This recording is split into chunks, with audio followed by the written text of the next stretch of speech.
Very good morning बच्चा लोग। तो चलो बेटा स्टार्ट करते हैं तुम लोग का फिर से। हम लोग नेगोशिएबल इंस्ट्रूमेंट 1881 कवर कर रहे हैं बेटा। उसके प्रीवियस कॉन्सेप्ट कवर हो चुके हैं। आज अभी हम लोग स्टार्ट करेंगे बेटा नेगोशिएशन। नेगोशिएशन मतलब क्या होता है। अब कॉन्सेप्ट ऑफ नेगोशिएशन स्टार्ट करने से पहले आप एक नेगोशिएबल इंस्ट्रूमेंट का ध्यान समझिएगा। नेगोशिएबल इंस्ट्रूमेंट का एक मेन इंपॉर्टेंट फीचर होता है। ओके, एक मेन इंपॉर्टेंट फीचर कैरेक्टरिस्टिक बोल सकते हो बेटा, जिसको बोलते हैं फ्रीली ट्रांसफरेबल। समझ आया कि नहीं आया? एक ध्यान से समझना, जो नेगोशिएबल इंस्ट्रूमेंट रहता है वो फ्रीली ट्रांसफरेबल रहता है। Transferable from one person to another. मतलब नेगोशिएबल इंस्ट्रूमेंट का एक मेन फीचर है कि वो एक पर्सन से दूसरे पर्सन में फ्रीली ट्रांसफरेबल हो जाएगा। ये नेगोशिएबल इंस्ट्रूमेंट का एक फीचर है। तो फिर अब नेगोशिएशन मतलब क्या होता है, ध्यान समझना। नेगोशिएशन मतलब होता है व्हेन, नेगोशिएशन मतलब when negotiable instrument is transfer with a view to constitute a holder is known as negotiation। मतलब नेगोशिएबल इंस्ट्रूमेंट कब, जब किसी पर्सन को ट्रांसफर होता है। जैसे कि मैंने आपको नेगोशिएबल इंस्ट्रूमेंट दिया, जैसे बिल ऑफ एक्सचेंज दिया, चेक दिया, प्रोमिसरी नोट दिया, और मेरा इंटेंशन ये है कि मैं आपको होल्डर बनाना चाहता हूं बेटा, तो उसी को नेगोशिएशन बोला जाता है। नेगोशिएशन मतलब किसी पर्सन को ट्रांसफर होना। जैसे कि एग्जांपल के थ्रू समझते हैं। जैसे कि मिस्टर ए ने मिस्टर बी को एक बिल ऑफ एक्सचेंज था, उसको इंडोर्स करके दे दिया, तो बेटा ये क्या हो जाएगा, आप लोग के नेगोशिएशन माना जाएगा। लेकिन क्या हुआ ना, एक और एग्जांपल के थ्रू समझो। एक मिस्टर ए है, उसके पास एक चेक था, उसने अपने उस चेक को अपने इंप्लॉय को दिया, इंप्लॉय जिसका नाम था बी, कि आप जाओ इसको बैंक में डिपॉजिट कर देना। समझ आया कि नहीं? अब देखो, मिस्टर ए ने अपने चेक को इंप्लॉय को दिया कि जाओ इसको जाके बैंक में डिपॉजिट कर देना। देखो ट्रांसफर तो हुआ है, मिस्टर ए ने उस चेक को बी को ट्रांसफर किया, लेकिन क्वेश्चन ये, क्या इंटेंशन उसको होल्डर बनाने का था? Answer is no. तो बेटा ये आप लोग के लिए नेगोशिएशन नहीं कहलाएगा। क्लियर है कि नहीं? अब थोड़ा ध्यान समझिएगा। अब जो नेगोशिएशन होगा, नेगोशिएशन के दो मोड होते हैं। Okay, mode of negotiation. देखो नेगोशिएशन करने के दो मोड। पहला मियर डिलीवरी, या तो चुपचाप आप डिलीवरी कर दो, या तो दूसरा होता है endorsement and delivery. Endorsement and delivery मतलब जो नेगोशिएशन है वो दो प्रकार के हो सकता है। एक होता है बेटा मियर डिलीवरी, दूसरा आप लोग के लिए होता है इंडोर्समेंट एंड डिलीवरी। लेकिन जो मियर डिलीवरी है, आपको पता होना चाहिए, ये सिर्फ और सिर्फ बियरर के लिए होगा। जो बियरर इंस्ट्रूमेंट है सिर्फ उसके लिए ही आप मियर डिलीवरी कर सकते हो, और जो इंडोर्समेंट एंड डिलीवरी होगा बेटा वो ऑर्डर वालों के लिए होगा। ऐसे समझना, जो बियरर डॉक्यूमेंट है बेटा उसको इंडोर्समेंट की जरूरत नहीं पड़ती। ऐसा क्यों? जैसे कि बियरर, उसमें किसी का नाम नहीं लिखा हुआ है। इंडोर्समेंट क्या करना भाई, जिसके हाथ में है, जो धारक है, जो होल्डर है, वही उसका मालिक बन जाएगा। तो दो प्रकार के आपके नेगोशिएशन के मोड होते हैं बेटा, एक होता है मियर डिलीवरी और दूसरा होगा इंडोर्समेंट एंड डिलीवरी। अब इंडोर्समेंट मतलब तो आपने पहले समझ लिया। अब बेटा डिलीवरी के बारे में थोड़ा बात करते हैं। समझ आया कि नहीं आया? मैं यहां पास आपको बताने वाला हूं इंपॉर्टेंस ऑफ डिलीवरी। डिलीवरी का कितना इंपॉर्टेंस है। अब जैसे ध्यान समझना, एक एग्जांपल के थ्रू समझाता हूं आपको। जैसे कि एक मिस्टर ऑगी है, ठीक है। मिस्टर ऑगी ने एक चेक ड्रॉ किया, चेक ड्रॉ किया मिस्टर जैक के नाम पे, ठीक है। एक ऑगी है, उसने चेक ड्रॉ किया मिस्टर जैक के नाम पे 10,000 अमाउंट का। उसने चेक तो ड्रॉ कर दिया, लेकिन उसको डिलीवर नहीं किया, मतलब उसने उस चेक को जैक को नहीं दिया, तो क्या बेटा ये डिलीवरी माना जाएगा? क्या इसको इंडोर्समेंट माना जाएगा? क्या इसको मियर डिलीवरी माना जाएगा? Answer is no. Negotiable instrument में लायबिलिटी आएगी नहीं जब तक आप चेक को, नेगोशिएबल इंस्ट्रूमेंट को डिलीवर ही नहीं करोगे। एक बात बताओ, ऑगी अभी तक अपने पास उस चेक को रखा है, तो क्या मिस्टर जैक इनकैश करा सकता है? पैसा निकाल ही नहीं सकता। तो बेटा उसका डिलीवरी बहुत ज्यादा जरूरी है। समझ आए कि नहीं आया? तो ध्यान समझना, इंपॉर्टेंस ऑफ डिलीवरी में क्या बोलता है। सबसे पहला पॉइंट, डिलीवरी इज मस्ट, या तो delivery is essential. Delivery essential होता है, चाहे वो बियरर डॉक्यूमेंट हो, चाहे तो वो ऑर्डर डॉक्यूमेंट हो। समझ आए कि नहीं आया? सबसे पहला, डिलीवरी तो जरूरी है, चाहे वो बियरर इंस्ट्रूमेंट हो, चाहे वो ऑर्डर इंस्ट्रूमेंट हो। दूसरा पॉइंट ये बोलता है कि जो डिलीवरी है बेटा वो वॉलेंट्री होना चाहिए। डिलीवरी मस्ट बी वॉलेंट्री, मतलब आपको चुपचाप डिलीवरी करना है विदाउट कंडीशन के लिए, ठीक है। और डिलीवरी का ऑब्जेक्ट आपका to pass the property, to pass the property. आपको अगर डिलीवरी करना है तो आपका इंटेंशन होना चाहिए प्रॉपर्टी पास करना। प्रॉपर्टी पास करना मतलब ओनरशिप, मालिकाना हक पास करना। समझ आए कि नहीं यार? तो ये डिलीवरी होता है। ओके, फिर ध्यान समझिएगा, थर्ड पॉइंट आपका बोलता है, थर्ड पॉइंट इज, अब जो डिलीवरी है चाहे तो एक्चुअल भी हो सकता है, वो डिलीवरी चाहे तो कंस्ट्रक्टिव भी हो सकता है। समझ आए कि नहीं आया? अब जो डिलीवरी है चाहे तो एक्चुअल भी हो सकता है और डिलीवरी चाहे तो कंस्ट्रक्टिव भी हो सकता है। समझ आए कि नहीं आया? अब ध्यान समझना, जो डिलीवरी है बेटा सिर्फ और सिर्फ नेगोशिएशन टाइम ही जरूरी नहीं है। At the time of Inception, मतलब जिस टाइम पे आप नेगोशिएबल इंस्ट्रूमेंट ड्रॉ करोगे उस टाइम पे भी डिलीवरी जरूरी है। समझ आए कि नहीं है? तो क्या बोलते हैं आप पास, delivery is also necessary at the time of drawing the instrument। समझ आए कि नहीं? जिस टाइम पे आप इंस्ट्रूमेंट ड्रॉ करोगे बेटा उस टाइम पे भी डिलीवरी करना पड़ेगा। अब आपने वर्ड सुना है इंडोर्समेंट एंड डिलीवरी, सिर्फ इंडोर्समेंट कभी खाली नहीं सुना है आपने। इंडोर्समेंट एंड डिलीवरी मतलब नेगोशिएशन दो तरीके से होते हैं, एक मियर डिलीवरी होता है और एक इंडोर्समेंट एंड डिलीवरी होता है। तो इसका मतलब क्या होता है, मियर इंडोर्समेंट इज नॉट सफिशिएंट। सिर्फ इंडोर्समेंट करना ही जरूरी नहीं है, ठीक है। मतलब इंडोर्समेंट करोगे वही सफिशिएंट नहीं है, मियर endorsement not sufficient, but it is, but it is also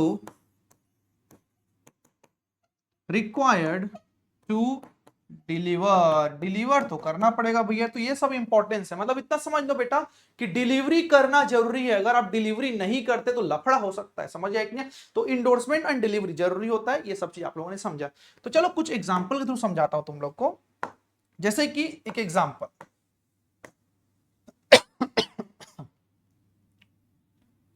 एक मिस्टर पी है, उसने एक प्रॉमिसरी नोट बनाया मिस्टर जे के लिए।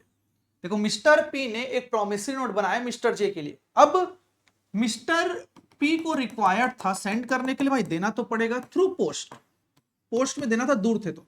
अब मिस्टर पी ने क्या दिमाग लगाया, अब भाई रिस्क है भाई, प्रॉमिसरी किसी और को चले जाएगा तो लफड़ा। तो इसने क्या किया, उस प्रॉमिसरी नोट को हाफ कट कर दिया। हाफ कट कर दिया इसका मतलब ये होता है कि उसने आधा पार्ट अपने पास रखा और आधा पार्ट जैक को दे दिया। मतलब आधा पार्ट पी के पास है और आधा पार्ट जैक के पास है।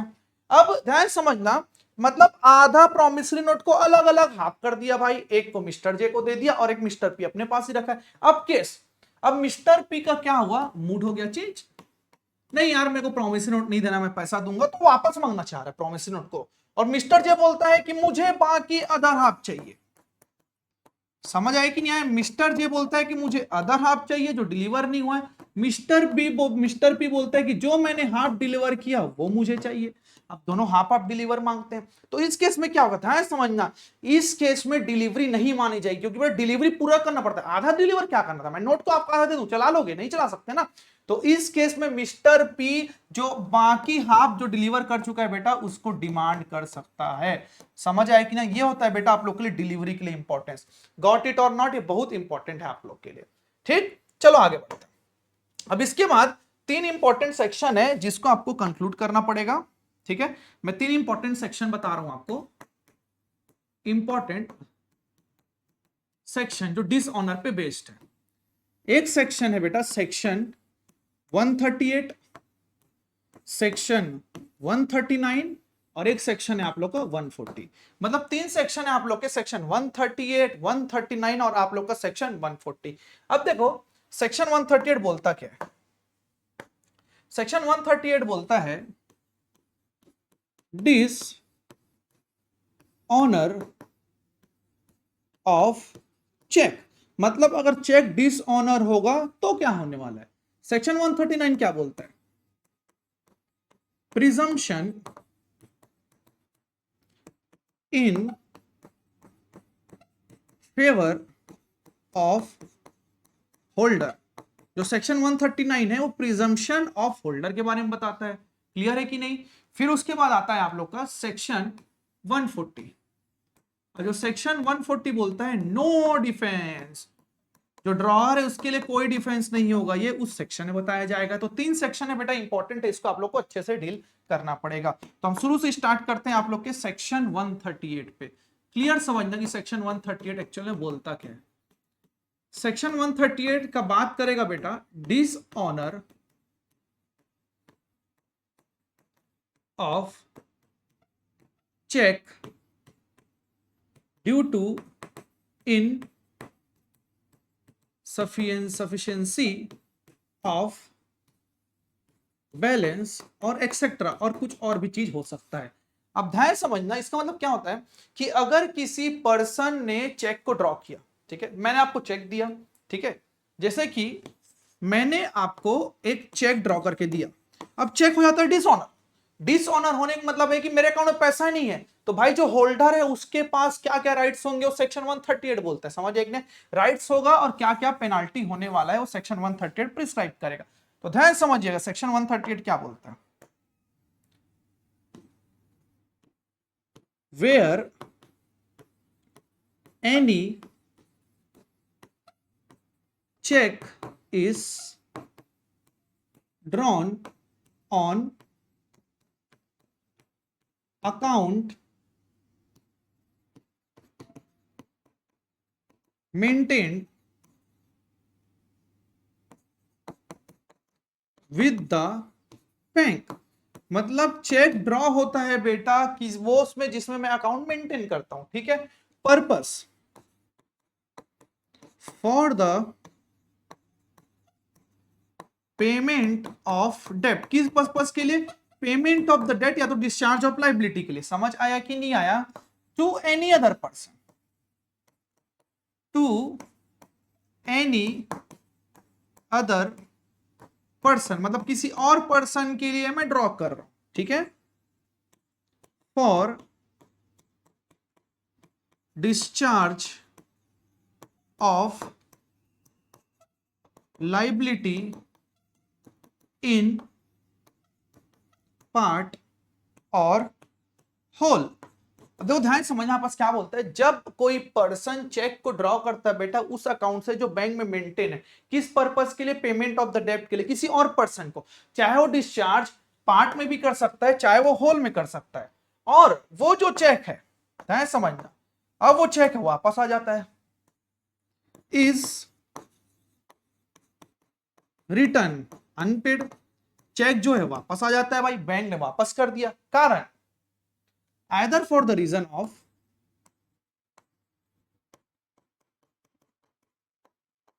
either reason number one, in sufficiency of fund in the account, मतलब जो हमारा अकाउंट है उसमें बैलेंस ही नहीं है, उसी का वापस आ गया, मतलब चेक डिसऑनर हो गया क्योंकि पैसा नहीं है। या तो amount exceeds arrangement made with the bank, मतलब अमाउंट आपका एक्सीड करता है जो आप बैंक के साथ अरेंजमेंट किए हो बेटा। इसको एग्जांपल में तुम ले लो सीसी या तो ओडी। ओडी, मेरा ओडी 50,000 का है और मैंने पेमेंट 60,000 का कर दिया, तो भाई वो डिसऑनर माना जाएगा। तो चेक जो रिटर्न हो जाता है, या तो insufficiency of the fund in the account, account में पैसा कम है, या तो अमाउंट एक्सीड करता है जितना मैंने अरेंजमेंट किया उससे ज्यादा। तो अगर ऐसा होता है तो समझ जाओ बेटा होल्डर ने क्या किया है, ऑफेंस कमिट किया है। डीम टू बी मान लिया जाएगा, डीम टू बी ये माना जाएगा कि जो ड्रॉवर है उसने ऑफेंस किया है, मतलब उसने कुछ गलत काम किया। जो ड्रॉ किया भाई, मैंने आपको चेक दिया और मेरे अकाउंट में पैसा नहीं, मतलब मैं गलत हूं ना, समझ आए कि ना। तो ऑफेंस किया है, अगर ऑफेंस किया है बेटा तो पेनाल्टी भी लगेगा, समझ आए कि नहीं। अब पेनाल्टी ध्यान समझना, दो तरीके से आपस पेनाल्टी प्रिस्क्राइब्ड है। एक तो भाई उसको मैक्सिमम टू मैक्सिमम 2 साल तक का जेल हो सकता है, या तो चेक का डबल ऑफ द अमाउंट, समझ आ गया, तो दोनों भी हो सकता है। तो क्या बोलता है पेनाल्टी, ध्यान समझना, पेनाल्टी आप लोग का बोलता है imprisonment अप टू 2 years, मतलब 2 साल तक का जेल हो सकता है, और या तो ट्वाइस ऑफ द अमाउंट, या तो अमाउंट का दोगुना जितना अमाउंट था, और या तो बोथ, चाहे तो एक्ट के हिसाब से दोनों भी लग सकता है। तो ध्यान समझना, अगर सेक्शन 138 के हिसाब से अगर कोई पर्सन चेक को ड्रॉ करता है और इनसफिशिएंटली फंड के कारण अगर रिटर्न आ जाता है पैसा, मतलब ड्रॉअर के अकाउंट में पैसा नहीं था, तो ये माना जाएगा सेक्शन 138 के हिसाब की उसने ऑफेंस किया है, तो उसको 2 साल तक की जेल हो सकती है, समझ आए कि नहीं, 2 साल तक तो उसको जेल भी हो सकता है। ट्वाइस द अमाउंट, अगर 10,000 का चेक है तो 20,000 तक की पेनाल्टी लग सकती है, समझ आएगी नहीं, और चाहे तो दोनों गवर्नमेंट लगा सकता है। क्लियर है कि नहीं। तो सेक्शन 138 तुम लोगों को क्लियरली ये चीज बोला गया है, यस और नो। अब ध्यान समझना, अब सेक्शन 139 बोलता है बेटा, ओके सेक्शन 138 का एक और क्लॉज है, जैसे कि ध्यान समझना सेक्शन 139, इसके बाद स्टार्ट करते हैं कि देखो सेक्शन 138 ना हर बार अप्लाई नहीं होगा, कुछ कुछ केसेस करना पड़ेगा, जैसे चेक अगर सही समय प्रेजेंट नहीं हुआ, जैसे कि अब चेक का डेट बेटा मई में है, ओके आप लोगों को पता होना चाहिए कि वैलिडिटी 3 मंथ की होती है, तो मई, जून, जुलाई, अगस्त, मतलब इतने दिन में मेरे को प्रेजेंट करना पड़ेगा, अदरवाइज एक्सपायर। अब मैं प्रेजेंट कर रहा हूं दिसंबर में, अब दिसंबर में मेरे अकाउंट में पैसा नहीं है, तो सामने वाला बोल सकता है क्या जो होल्डर है मैंने गलती की, नहीं बोल सकता भाई, तो कुछ कुछ चीजें हैं उसको ध्यान समझना पड़ेगा। ओके, तो मैं यहां पास आप लोग का स्टार्ट करने वाला हूं।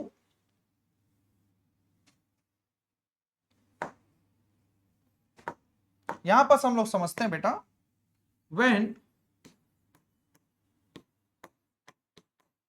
सेक्शन 138 विल नॉट अप्लाई, कब सेक्शन 138 अप्लाई नहीं होगा, अनलेस, जब तक ये चीज नहीं हो जाता तब तक आप लोग का अप्लाई नहीं होगा। सबसे पहला बोलता है cheque presented within time, समझ आए कि चेक को सही समय में प्रेजेंट करना पड़ेगा, और सही समय क्या होता है बेटा, दो चीज, पहला 3 मंथ और डेट ऑफ वैलिडिटी, या तो 3 मंथ्स या तो date of validity whichever is lower, मतलब जो इसमें पहले हो जाए, समझ आए कि नहीं, विच एवर इज अर्लियर बोला जाता है। दूसरा केस ये बोलता है कि जो होल्डर है बेटा उसको नोटिस देना पड़ेगा, समझ आया कि नहीं आया, जिसको बोलते हैं demand payment, demand payment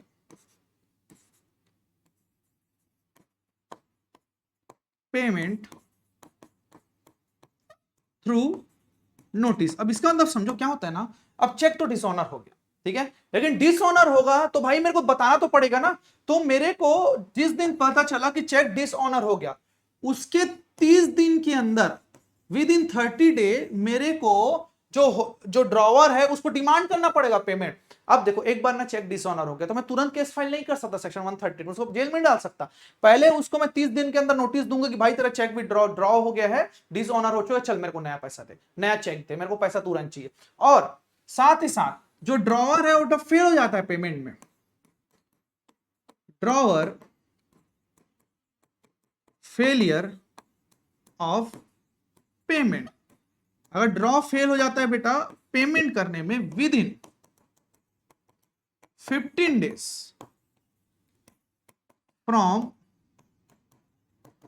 date of notice, मतलब जिस दिन नोटिस मिला उसके 15 दिन के अंदर ड्रॉअर अगर पैसा नहीं देता बेटा तभी सेक्शन 130 अप्लाई होगा। मतलब ध्यान समझना, सेक्शन 130 अप्लाई करने के लिए सबसे पहला चेक है बेटा सही समय प्रेजेंट होना चाहिए। और अगर डिसऑनर हो गया तो जो बेटा होल्डर है वो 30 दिन के अंदर नोटिस देगा कि मुझे पैसा वापस चाहिए, और जिस दिन नोटिस दे दिया उसके 15 दिन के अंदर ड्रॉअर अगर पेमेंट नहीं करता तब सेक्शन 130 अप्लाई होगा। तो इसका टाइम स्लैब बेटा 30 + 15 दिन, हम मोटा मोटी 45 दिन बोल सकते हैं। 45 डेज आपको वेट करना पड़ेगा सेक्शन 138 अप्लाई करने के लिए, आप तुरंत अप्लाई नहीं कर पाएंगे। क्लियर है कि नहीं? अब हम लोग स्टार्ट करते हैं बेटा आप लोग का सेक्शन 139। सेक्शन 139, अब सेक्शन 139 क्या बोलता है आप लोग का? Presumption in favour of holder. अब देखो एक चीज ध्यान समझना, मैंने आपको नेगोशिएशन में क्या समझाया कि सामने वाला अगर कोई पर्सन ट्रांसफर कर रहा है तो बेटा उसका इंटेंशन होना चाहिए कि पास द प्रॉपर्टी सामने वाले को होल्डर बनाने का। अब कल के डेट में क्या हुआ ना, मैंने आपको चेक दिया, एकदम एग्जांपल समझना, मैंने चेक दिया, चेक डिसऑनर हो गया और मैं बोलता हूं अरे यार मैं तो मजाक कर रहा था यार, मैं तो टेस्ट कर रहा था। मतलब अगर मैंने ऐसा प्रूफ किया कि मैं आपको सिर्फ मस्ती में दे रहा था भाई तो इस टाइम में लफड़ा हो जाएगा भाई। तो प्रिजम्पशन है एक होल्डर में, जो होल्डर है बेटा वो एक प्रिज्यूम कर सकता है that cheque is drawn for the purpose of payment, या तो डिस्चार्ज ऑफ लायबिलिटी भी बोल सकते हो। मतलब वो प्रिजम्पशन ले सकता है, कोर्ट भी प्रिजम्पशन ले सकता है कि चेक किस लिए ड्रॉ हुआ था, सिर्फ और सिर्फ पेमेंट के लिए ड्रॉ हुआ था भाई, कोई मस्ती मजाक के लिए नहीं हुआ था। अगर कुछ और कॉन्ट्ररी आता है, ठीक है, इफ एनी कॉन्ट्ररी, अगर कुछ और आने वाला है बेटा तो ध्यान समझना, इसको प्रूफ कौन करेगा?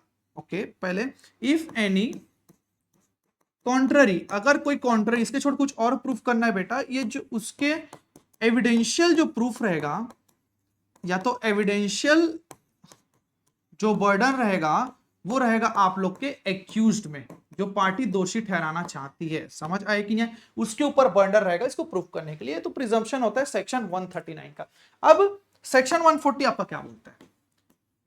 अब जो सेक्शन 140 एकदम मस्त बात बोलता है कि कल के डेट में अब जो ड्रॉवर है वो तो ये बोल सकता है ना, सर मेरे को नहीं पता था कि गलती से मेरा ना चेक बाउंस हो जाएगा, गलती से डिसऑनर हो जाएगा। तो ध्यान समझना, कभी भी जो ड्रॉवर है वो बेटा डिफेंस नहीं कर सकता ये बोल के कि मुझे नहीं पता था कि चेक गलती से डिसऑनर हो जाएगा। तो इसका मतलब ध्यान समझना, इसका मतलब ये होता है कि नो डिफेंस, नो डिफेंस मतलब जो ड्रॉवर है वो डिफेंस नहीं कर सकता इस केस में, that he has no reason to believe, मतलब उसके पास कोई रीजन नहीं था बेटा बिलीव करने के लिए, दैट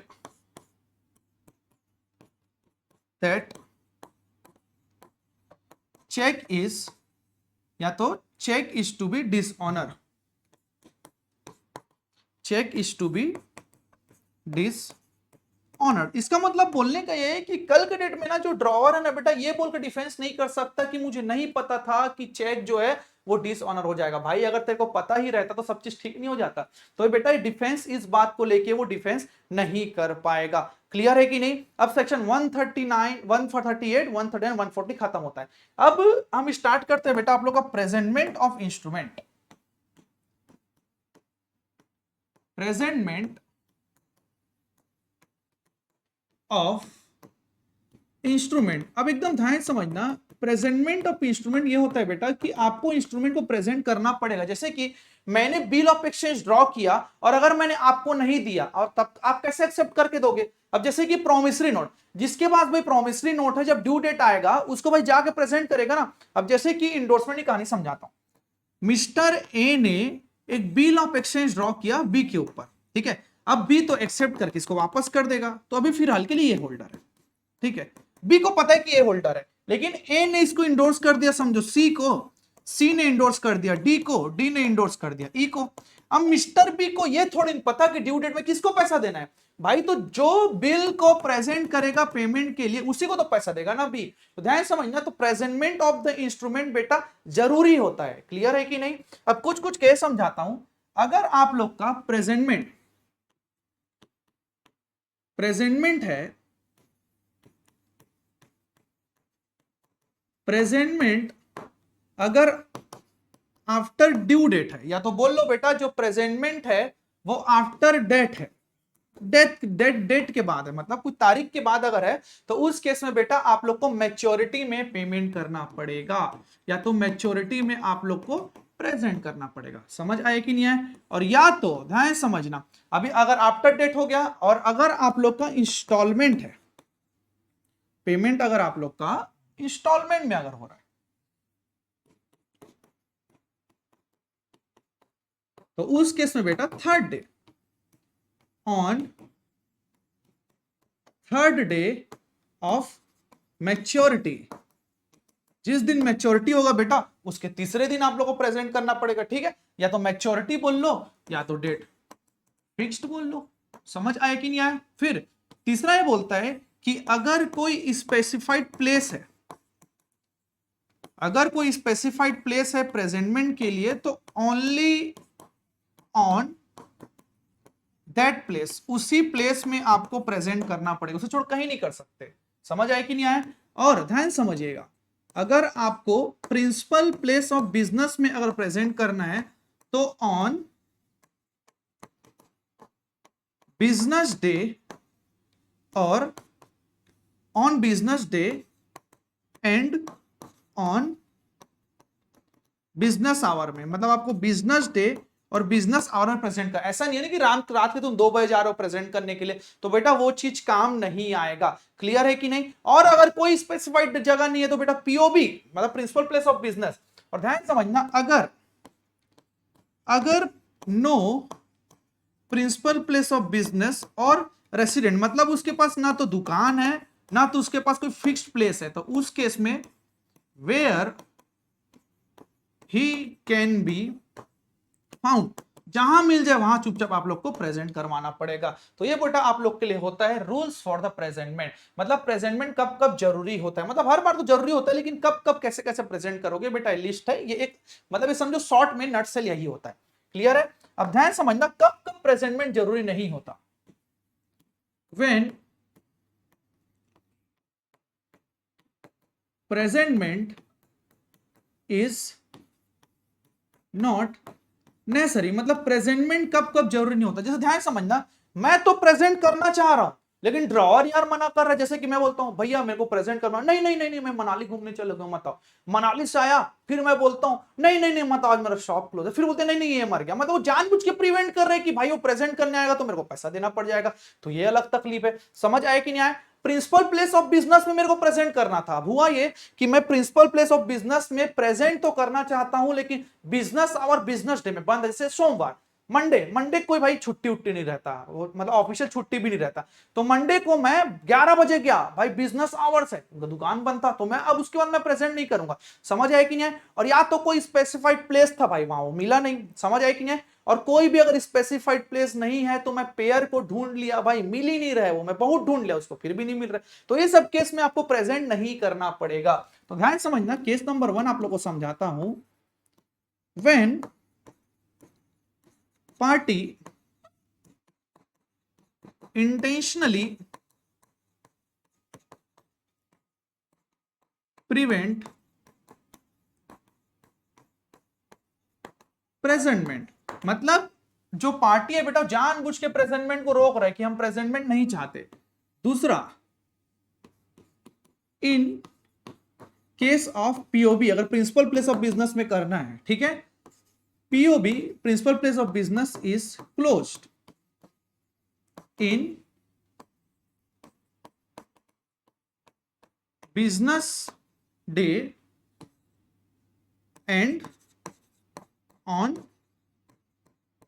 बिजनेस आवर।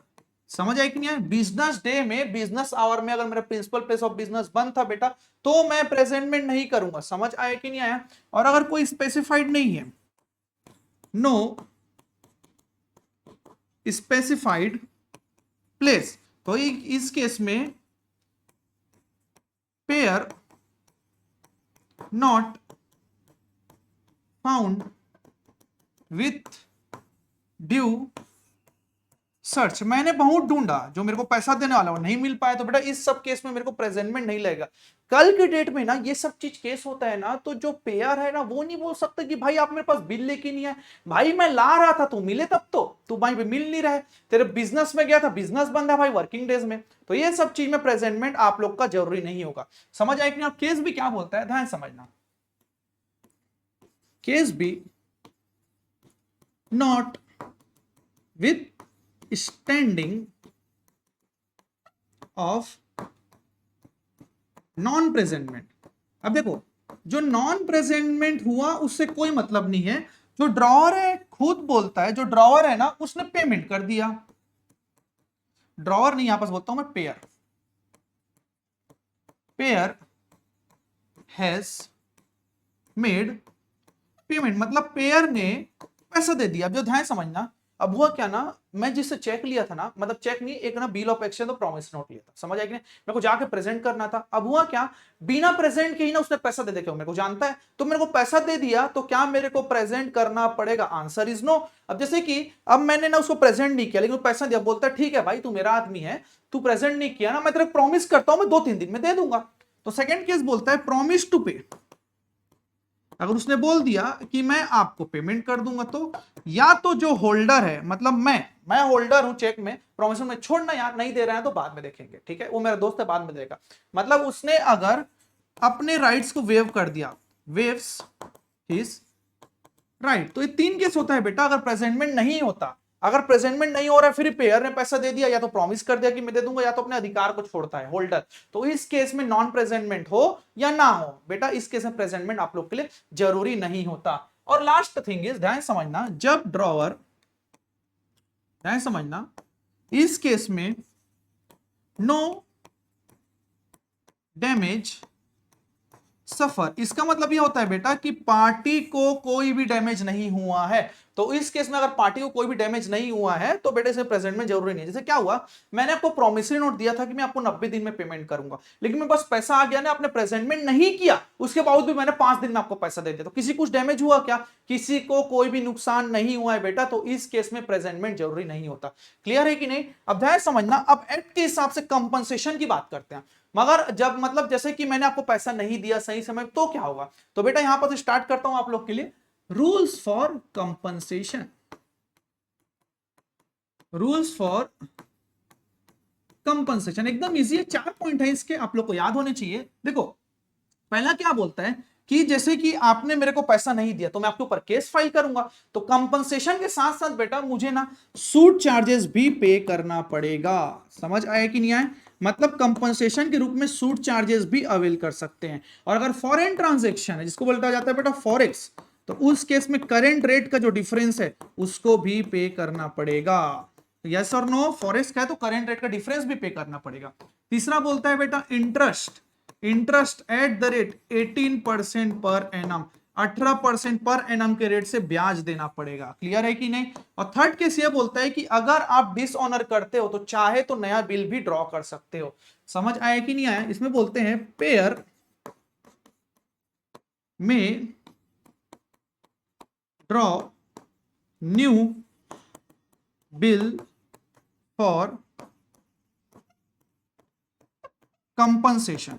समझ आया कि नहीं आया? पेयर चाहे तो बेटा कंपनसेशन के लिए नया बिल भी ड्रॉ कर सकता है। तो यहां पर बेटा तुम्हारे नेगोशिएबल इंस्ट्रूमेंट का जो रिवीजन है खत्म होता है। अगर आपको कुछ डाउट है या तो कुछ है बेटा, तो आपके पास नंबर एक्सेल के पूरे शेयर है, आप बेटा कांटेक्ट कर सकते हैं। Thank you.